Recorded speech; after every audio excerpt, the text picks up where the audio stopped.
یہ حدیث جامع ترمذی میں موجود ہے، حدیث نمبر ہے 3713، اور یہ حدیث سنن ابن ماجہ میں موجود ہے، حدیث نمبر ہے 121۔ حضور نبی اکرم صلی اللہ علیہ وسلم شاہ فرمایا من کنت مولاہ فعلی مولاہ، جس کا میں مولا ہوں اس کا علی مولا ہے۔ یہ حدیث صحیح حدیث ہے۔ چنانچہ حجۃ الوداع سے واپسی پر اور غدیر خم کے مقام پر حضور نبی اکرم صلی اللہ علیہ وسلم نے لاکھوں کی تعداد صحابہ کرام کی موجودگی میں، لاکھوں کی تعداد میں صحابہ کرام موجود تھے، اسی مجمع میں، اسی اجتماع میں حضور نبی اکرم صلی اللہ علیہ وسلم شاہ فرمایا الست اولا بالمؤمنین من انفسہم، کیا میں مومنوں پر ان کی جانوں سے زیادہ حق نہیں رکھتا؟ صحابہ کرام نے عرض کیا کیوں نہیں یا رسول اللہ صلی اللہ علیہ وآلہ وسلم؟ تو حضور نبی اکرم صلی اللہ علیہ وسلم نے اس کے بعد شاہ فرمایا من کنت مولاہ فعلی مولاہ، فرمایا جس کا میں مولا ہوں اس کا علی مولا ہے۔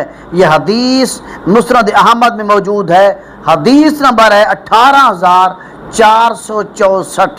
اور اسی طرح ایک اور حدیث میں آتا ہے، یہ حدیث صحیح بخاری میں موجود ہے، حدیث نمبر ہے 2699 اور حدیث نمبر ہے 4251۔ حضور نبی اکرم صلی اللہ علیہ وسلم نے شاہ فرمایا اے علی انت منی وانا منکا، اے علی تم مجھ سے ہو اور میں تم سے ہوں۔ اور اسی طرح صحیح مسلم میں یہ حدیث موجود ہے، حدیث نمبر ہے 78۔ حضور نبی اکرم صلی اللہ علیہ وسلم شاہ فرمایا اے علی لا یحبک الا مؤمن ولا یبغضک الا منافق، اے علی تم سے صرف مومن محبت کرے گا اور تم سے صرف منافق بغض رکھے گا۔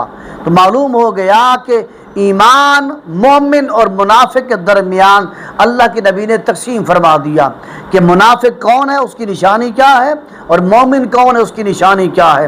اور آج کے اس پرفتن دور میں جس کے سامنے مولا علی کا تذکرہ کیا جائے، مولا علی کا ذکر کیا جائے، مولا علی کے فضائل بیان کیا جائے اور اس کا چہرہ بگڑ جائے، چہرے کی رونق چلی جائے، تو سمجھ جاؤ یہ منافق آدمی ہے۔